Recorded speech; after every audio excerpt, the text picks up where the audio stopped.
first saw her, I was in the cafeteria.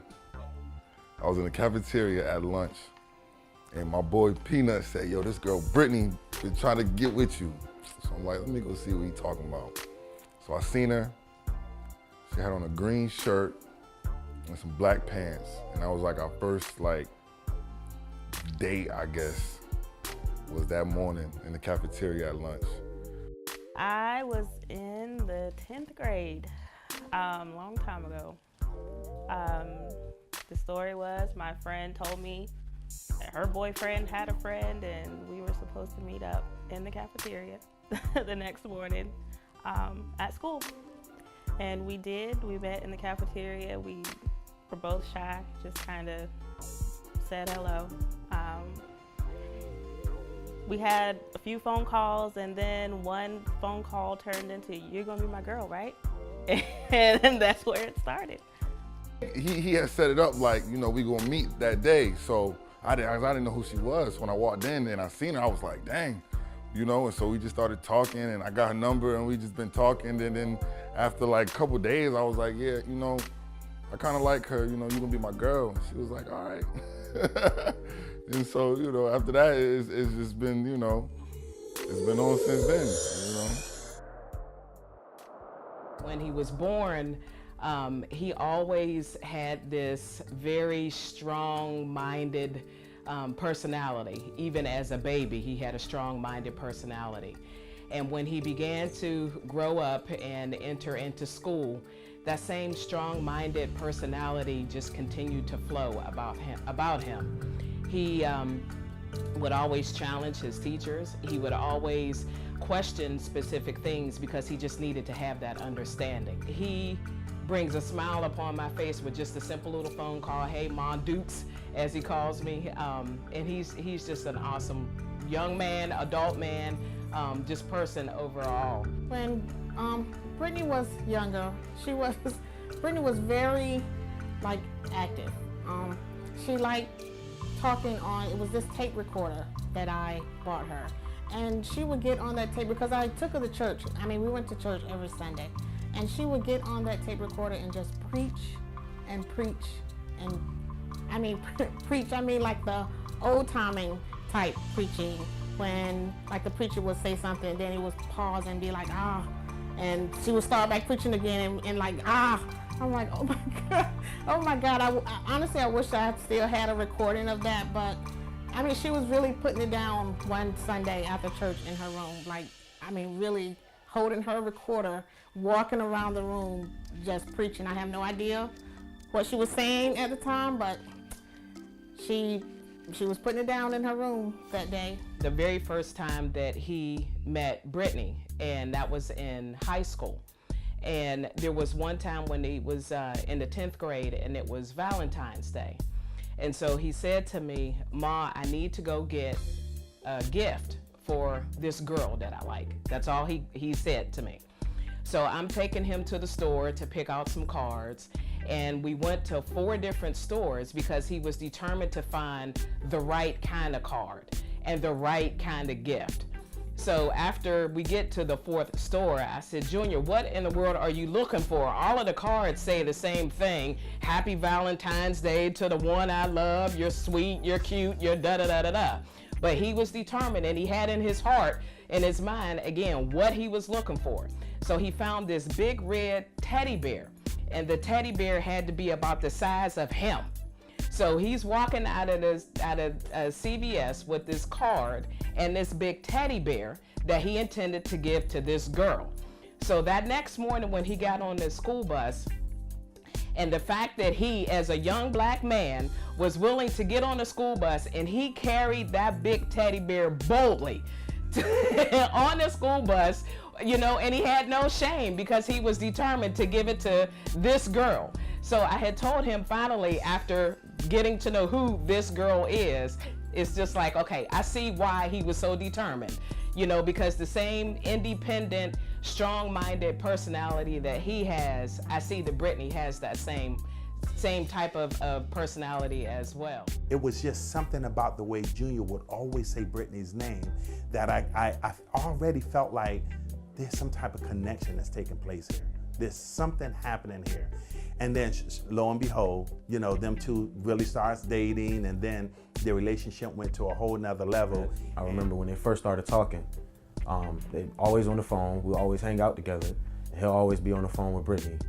And they'll just, I remember when he first got his car, and he used to take me to school, pick me up from school. We always go to school together. And I remember when that stopped. That's when right around the time when he started talking to Brittany. It was a young teen puppy love, but I knew it was gonna grow into be something special and something big. I was little, and my sister didn't really want me around because I was little. So they would be hanging out, and I would try to hang out with them, but they wouldn't let me hang out with them. She's a very good person, friend. When they're together, I see Junior, but then I see Cass. He's a lot mature around her.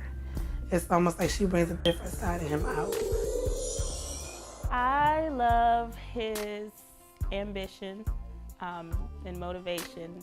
He never gives up with anything. He's consistent, persistent. Like I said, his ambition to go get it, keep going, and provide for his family is what I love the most about him. What I love most about her would probably be the sacrifices that she makes for our family, you know, because that's what I feel like is essential to making a relationship work. You know, when you got two people that are willing to sacrifice things for themselves to put it towards a relationship, and I feel like she does that every day. You know, she makes sacrifices to give to me and to the kids and stuff like that, and that's something that, you know, money really can't buy. That's just part of her personality, you know, and that's probably would be definitely the most thing that I like about her, that I love about her. When Cameron was born, that was a day that I truly know changed both of their lives. Junior, when the first time he held Cameron in his arms, and there's a picture that I have of him holding Cameron, and he looked at Cameron as if, as we all new parents do, I have this newborn baby and what am I supposed to do? Because that was the same thought that I had when I held him in my arms the very first time. When Cam was born, of course, being the young grandmother that I am, I always tried to get him to call me G-Ma or Fifi. But he couldn't never get it together. I don't know, the F's for Fee weren't coming out right, so he just started calling me Grandma. And now that Riley's here, I never even tried to get her to call me anything other than Grandma.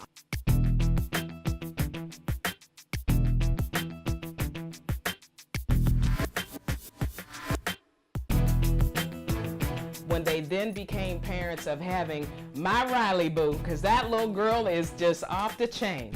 That was another moment of, Ma, I think Brittany's pregnant. And I said to him, y'all need to stop with this I think stuff because you clearly know when the girl is pregnant. So the whole time that Brittany was carrying Riley, I think I nagged her every single day because as Brittany got bigger and bigger with the pregnancy, I would always call her, come on, we're going for a walk. Come on, we're going to go do this. Come on, we're going to go do that. And now I think my little Riley boo even looks like me because I think I got on her nerves so much while she was pregnant. Riley and Cam are two trouble-making children. Every time they come over here, it's always a mess. Riley's always asking for some food, and Cam is always asking to play a video game. But I love them. I love when they come over and spend time with the girls. We have a good time. Riley is something else. Boy, but do I love her, and Cam is so handsome and so sweet. And when Riley came along, I really began to ask Junior, okay, when are you gonna marry this girl? Because the Lord have blessed you. I began to tell him how the Lord have blessed you with two beautiful children. Two beautiful children. Who can ask for more than that? For God to bless you with such a beautiful, healthy family. And what more can you ask for? Brittany is a good girl, and Junior is a handsome young man. I began to see him mature. I was just so proud of him, and I am today. I'm very proud of Junior, and I'm proud of Brittany, and I'm happy for them, and I just pray the Lord bless them. in their marriage. Then here comes my Riley, you know, and because I am the favorite grandparent. I tell all the grandparents that I am the favorite. Riley loves me. So anyway, my little Riley comes, and I'm just watching Junior and Brittany, and I just look at them, and I look at where they came from and where they're at, and then I can only imagine where they're going. There's been several best times, but the most recent that I can remember would be my birthday when we went to Charlotte. We had a great time. We had a babysitter. We went to a comedy show. We sat right up front and laughed the whole night. It was so funny because he was trying to go and find Cedric the Entertainer at the after club, at the 30 Plus Club. And we're like, we can't get in, we can't get in, but it was a good time. After I got my car, I thought I was a man, I had my new car, and she was like, I'm gonna surprise you. And so I'm like, well, I don't know what you're talking about. My birthday was coming up, but I didn't really know. She was just like, I'm gonna surprise you. So we left, we got the weekend off of work. She was like, we're going out of town for the weekend. It was my birthday, just got a new car, I'm feeling good. And she drove, and she was like, I ain't telling you where we going, we just going. So I'm like, all right. So we drove, we went all the way to Atlantic City, and we had a good time. She surprised me. We went out there and, lost a little bit of money gambling, but we went out there, we had fun, and then we just spent a weekend together, and that was probably one of the best weekends I feel like we had in a while. We was just going through a lot with just having Riley, so we had both the babies, and life just happening, and that was one weekend she kind of just, again, made that sacrifice and made that trip happen, and we just enjoyed ourselves. That was probably, up until now, up until this wedding, that was probably the best time that I could think I had with her. The anticipation is getting high now, it's like it's really happening. It's been a long time coming, I think, for them two.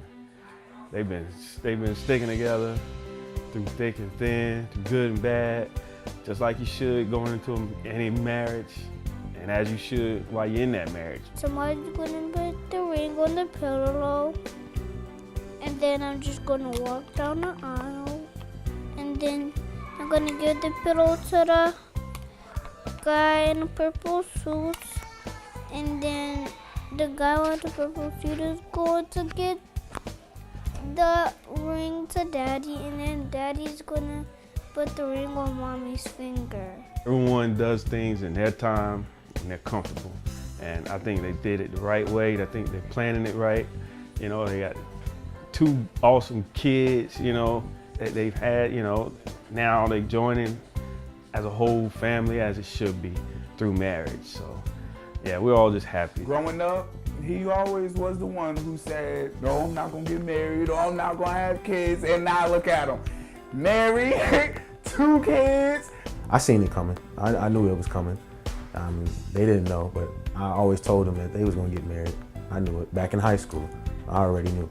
And Brittany couldn't have picked a better partner. I love Cass. He is my little nephew too. Every time he see me, hey auntie. He's just a wonderful person, and I'm just so happy for all 4 of them. Brittany, she's that glue I feel that will keep me and my brother close together. She's that glue that's going to keep me and her together, me and my niece and my nephew together. And it's like, without sister-in-law, Lord knows, I don't know where my brother would be without her. So we went on a cruise together, and we got to really see their personalities. And that's when I saw the love that they had. Not only did they love each other, I realized that they liked each other. Because you can love somebody and not like them, but they seem to have a lot of fun together, kind of mesh well together. So I'm excited to be a part of their celebration. They're always gonna have fun. They're always gonna motivate each other. They're always doing the best thing that they could for their kids. It was just amazing to see how a couple could grow and be teenage love to adult love now. I'm proud of them. They've grown up to be quite the family. Praise the Lord for them. And I'm so excited about the wedding. So I look forward to, you know me, I'm gonna do what I do and celebrate this wedding with them.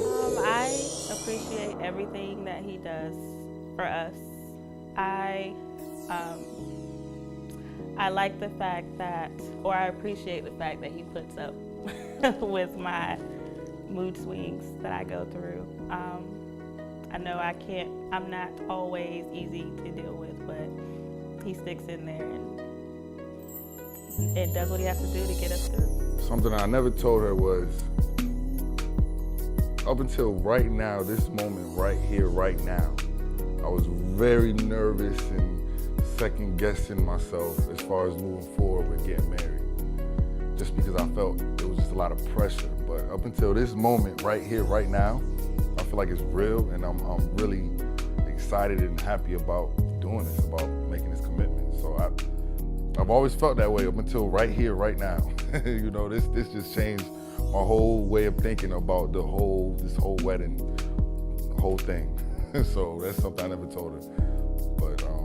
But yeah, I'm happy we're doing it. And I believe in my heart that them two are made for each other. I believe that, you know, how we all just say, you know what, God, send me who you would have for me, whether they said it or not. He did. I mean, it's finally time. I mean, you guys you're living it, you're just not, at the moment, living it under God's eye. So I'm glad that you're now finally making it right, I'm gonna say spiritually. I'm thankful to God because I can't wait to see what's the next journey, you know, in their lives, you know. Hopefully another